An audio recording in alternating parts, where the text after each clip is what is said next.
నమస్తే అండి. చిరంజీవి ఒక మోసకారి, చిరంజీవి ఒక దొంగ, చిరంజీవి దోచుకు తింటాడు, చిరంజీవి పేదల రక్తం పీల్చుకు తింటాడు, ఆయన ఒక జలగ. ఇదే కదా మీరు చెప్పాలనుకుంటున్నారు కొంతమంది సో కాల్డ్ జర్నలిస్ట్. ఎందుకు చిరంజీవి అంటే అంత కడుపు మంట? ఏం చేస్తున్నాడు? ఎవరిని ఇబ్బందులు పెట్టి? ఎమ్మెల్యే ఎంపీగా ఆయన చేయడం అయితే జరిగింది. ముఖ్యంగా తిరుపతి నుంచి ఎమ్మెల్యేగా గెలిచారు. ఎమ్మెల్యే పెన్షన్ వస్తుందంట. దాంతో చిరంజీవి విపరీతంగా తినేస్తున్నాడంట ప్రజా సొమ్ముని. ఆ తర్వాత ఎంపీగా, రాజ్యసభ మెంబర్గా ఏదో చేసినారంట, మెంబర్ ఆఫ్ పార్లమెంటేరియన్ గా. దాంట్లో ఓ పెన్షన్ వచ్చేసిద్దంట, లక్షల లక్షలు కోట్లు దాన్ని తినేస్తున్నాడంట. కొంతమంది జర్నలిస్టులు, సో కాల్డ్ జర్నలిస్టులు మాట్లాడుతున్న తీరు చూస్తుంటే దేంతో నవ్వాలో అర్థం కావట్లా. అంటే నోటితో నవ్వాలా అని నేను అంటున్నా. విషయం ఏంటంటే, ఇప్పుడు చిరంజీవి గారికి సంబంధించి ఎవరో ఒక వ్యక్తి రైట్ టు ఇన్ఫర్మేషన్ యాక్ట్ దగ్గరికి వెళ్ళి, మన రాష్ట్రంలో తెలంగాణలో, ఆంధ్రాలోనో, మరి ఆంధ్రాలోనే అనుకుంటా, మేబీ తెలంగాణలో కూడా అయ్యుండొచ్చు, ఒక వ్యక్తి వెళ్ళి రాష్ట్రంలో ఉన్నటువంటి ఏ వ్యక్తులు పెన్షన్లు తీసుకుంటున్నారంటే చిరంజీవి గారు 2 పెన్షన్లు తీసుకుంటున్నాడని చెప్పేసి చెప్పినారంట. తీసుకుంటున్నారంటే ఎస్ తీసుకుంటున్నారు. ఎంత వచ్చింది పెన్షన్? ఒక ఎమ్మెల్యేగా పనిచేసినటువంటి వ్యక్తికి పెన్షన్ ఎంత వస్తుంది? ఒక పార్లమెంటేరియన్ గా పనిచేసినటువంటి వ్యక్తికి, రాజ్యసభ మెంబర్ గా పనిచేసినటువంటి వ్యక్తికి ఎంత వస్తుంది? రాజ్యసభ ఎంత వస్తుంది? 30,000 వస్తుంది. ఎమ్మెల్యేగా పనిచేస్తే 40,000 వస్తుంది. 40-30 అంతా మహా అయితే 70,000 వస్తుంది నెలకి. దీనికి చిరంజీవి గారిని నిన్నటి నుంచి దోచుకు తింటున్నాడని, అది చేస్తున్నాడని, ఏదో చేస్తున్నాడు, 2 పెన్షన్లు, నిరుపేద నాయకులు, చిరంజీవి గారు మీకు కూడా 2 పెన్షన్లు అవసరమా అంటూ ఒక రకమైన ఏడుపు ఏడుస్తూ ఉంటే దేంతో మాట్లాడాలో అర్థం కాలేదు. ముఖ్యంగా ఏంటంటే, కొంతమంది పని కట్టుకుని చిరంజీవి గారిని దుర్మార్గుడిగా చిత్రీకరించే ప్రయత్నం అయితే చేస్తున్నారు. ఎందుకు చిరంజీవి దుర్మార్గుడు? ఎందుకంటే ఎవరిని లెక్క చేయలేదు. తనకి ఎదిగే క్రమంలో ఏ ఒక్కడిని కూడా పట్టించుకోలేదు. ఎన్ని ఆటుపోట్లు వచ్చినా అన్నిటినీ ఎదురొడ్డి నిలబడ్డాడు కాబట్టి. చిరంజీవి అంటే కడుపు మంట. ఈ రోజు నుంచి కాదు, ఏనాడు నుంచో ఈ చిరంజీవి మీద కడుపు మంటతో రకరకాల విష ప్రయత్నాలు చేశారు. ముఖ్యంగా ఏంటంటే, మరి జర్నలిస్టులకు కనిపించదేమో మోసం చేసేటటువంటి రాజకీయ నాయకుల గురించి. చాలా మంది రాజకీయ నాయకులు ఉన్నారు, నేను అందరూ అన్నాను. దోచుకు తిన్నారు, లక్షల కోట్లు వెనకేసుకున్నారు, కబ్జా రాజకీయాలు చేస్తున్నారు, కుట్ర రాజకీయాలు చేస్తూ ఉన్నారు, దుర్మార్గపు రాజకీయాలు చేస్తూ ఉన్నారు. వాళ్ళ గురించి మాట్లాడాలంటే వణుకు. చిరంజీవి గురించి మాట్లాడదామా?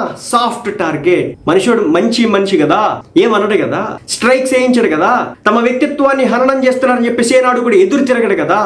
అందుకోసం అని చెప్పేసి ఇలా మాట్లాడుతూ ఉంటారన్నమాట. నేను ఒక మాట చెప్తున్నా, చిరంజీవి గారికి అత్యంత సన్నిహితంగా ఉండేటటువంటి వ్యక్తులతో నేను మాట్లాడినప్పుడు చెప్పిన విషయం ఏంటంటే, ఒక రోజుకు ఆ ఇంటి నుంచి కొన్ని 10 నుంచి 100 మందికి సాయం జరుగుతూ ఉంటుంది. మీకు తెలుసుగా, ఫిష్ వెంకట్ మొన్న చనిపోయినారు, ఆయనకి సాయం చేసాడని తెలుసా చిరంజీవి గారు? అభిమానులకి ఏదైనా జరిగితే ఎంతో కొంత వాళ్ళ దగ్గర నుంచి వెళ్తుందని తెలుసా మీకు? ఎంత డొనేట్ చేస్తాడో తెలుసా మీకు? మనకు అవి ఏవీ తెలియదు. దొరికినాడు వేసుకుందాం. చిరంజీవి 2 పెన్షన్లు, నెలకి 70,000. అమ్మో, చిరంజీవి చూసిన డబ్బులు అవన్నీ. మరి మొన్న తుఫాన్లో వచ్చినప్పుడు వీడియోలు చేయలేదే? చిరంజీవి డొనేట్ చేసిన, రామ్ చరణ్ డొనేట్ చేసిన, మెగా ఫ్యామిలీ డొనేట్ చేసిన, డబ్బుల గురించి మాట్లాడలేదే? ఏనాడు బయటికి చెప్పలేదే? వీడియో వరుస పెట్టి చేయలేదే? అట్లీస్ట్ నేనన్నా చేసిన. పవన్ కళ్యాణ్ గారు ఈ డొనేషన్ చేసినాడు, ప్రభాస్ గారు ఈ డొనేషన్స్ చేసినాడు, మహేష్ బాబు గారు ఈ డొనేషన్ చేసినాడు, ఇంతమందికి హార్ట్ సర్జరీలు చేయించినాడు అని చెప్పేసి నేను చెప్పిన.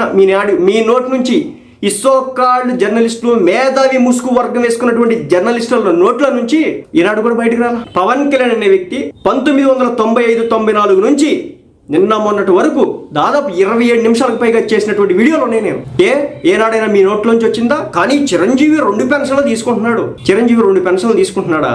మరి ఆయన చేసే దాన ధర్మాల గురించి మాట్లాడదాం. మనం ఆయన చేసేటటువంటి సేవా కార్యక్రమాల గురించి మాట్లాడదాం. ఆంధ్ర కావచ్చు, తెలంగాణ కావచ్చు, దేశంలో కావచ్చు, ఎక్కడైనా తుఫాన్లు, వరదలు వస్తే ముందు స్పందించే కుటుంబం మెగా కుటుంబం. మిగిలిన హీరోలు స్పందించినట్టు స్పందిస్తారు.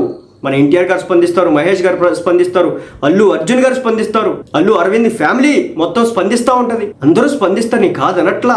కానీ మనం గుచ్చి 2 పెన్షన్లు అవసరం అంటే ఆయనకి అవసరం లెక్క ప్రకారం. కానీ చేసినాడు కాబట్టి గవర్నమెంట్ రూల్స్ ప్రకారం ఏదో వస్తూ ఉంటది. సరే, ఇంత మాట్లాడారు కదా మీరు, మరి ఆయన కట్టే ట్యాక్స్ల గురించి మాట్లాడుకుందామా? సంవత్సరానికి 13 లక్షల నుంచి 15 లక్షలు సంపాదిస్తే ట్యాక్స్ స్లాబ్ రేట్ ఎంత? చిరంజీవి సినిమా చేస్తే ఎంటర్టైన్మెంట్ ట్యాక్స్ కింద ఎంత పే చేస్తున్నాడు? అతనికి ఉన్నటువంటి బిజినెస్లు కావచ్చు, అతను చేసేటటువంటి వ్యాపారాలకు సంబంధించి కావచ్చు, అతను చేసేటటువంటి సినిమాలకు సంబంధించి కావచ్చు, ఎంత డొనేట్ చేస్తున్నాడు? ఎంత ట్యాక్స్ పే చేస్తున్నాడు? మనం మాట్లాడుకుందామా? మన జీవితంలో 1 రూపాయి కూడా మన జేబులోంచి బయటికి తీయం. కానీ చిరంజీవి మాత్రం ట్యాక్స్లు పే చేసేయాలి. చిరంజీవి మాత్రం దేశాన్ని ఉద్ధరించేయాలి. స్వశక్తితో ఎదిగినాడు, మనలాగే పుట్టినాడు, స్వశక్తితో ఎదిగినాడు. రాళ్ల దెబ్బలు తిన్నాడు, అన్ని రకాల పుకార్లు అన్నిటినీ కూడా ఎదుర్కొన్నాడు, నిలబడినాడు. ఈ రోజు కోట్లు సంపాదిస్తున్నాడు, ప్రజలకి ఎంతో కొంత తన వార ఖర్చు పెడతా ఉన్నాడు. మనం ఆ ఖర్చుల గురించి మాట్లాడొద్దు. ఓ చిరంజీవి, నువ్వు 70,000 తీసుకుంటావు, ఏం చేస్తున్నావు? ఎంజాయ్ చేస్తున్నా ట్రిప్పులు ఎక్కడికి, ఫారిన్ కంట్రీస్ వెళ్ళి. అది సంగతి. ఇక ఉదయ్ కిరణ్ టాపిక్ ఈ మధ్య కాలంలో మరోసారి బాగా వైరల్ చేస్తా ఉన్నారు. వాళ్ళ సిస్టర్ చెప్పినా ఎవరు చెప్పినా సరే చిరంజీవి గారిని టార్గెట్ చేయాలంటే ఉదయ్ కిరణ్. బర్త్డే వచ్చినా డెత్ డే వచ్చినా ఉదయ్ కిరణ్.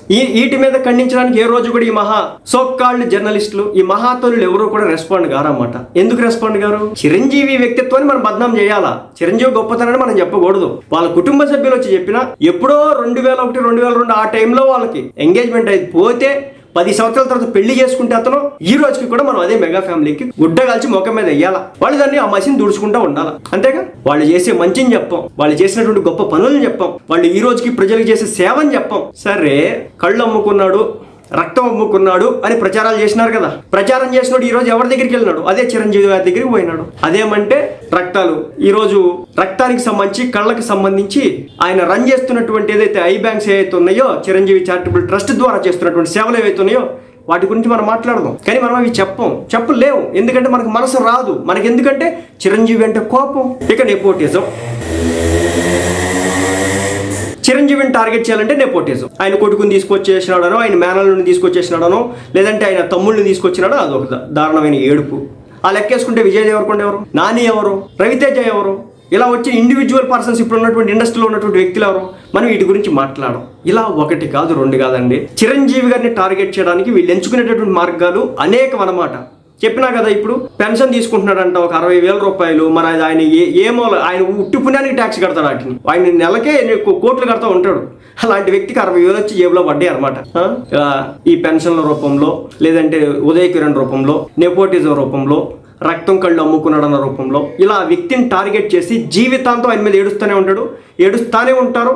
ఆయన ఎదుగుతానే ఉంటాడు. కాబట్టి బేసిక్గా అంటూ ఉంటారు, మీ ఏడుపే మా ఎదుగుదల అని. అది చిరంజీవి గారికి పర్ఫెక్ట్గా సూట్ అవుతూ ఉంటుంది అనమాట. ఇలాంటి సోకాళ్ళు మేధావి జర్నలిస్టు ముసుగులో ఉన్నటువంటి వ్యక్తులు వచ్చి ఎంత ఏడుపు ఏడ్చినా సరే చిరంజీవి గారి వెంట్రుకు కూడా ఉండదు. అది సంగతి.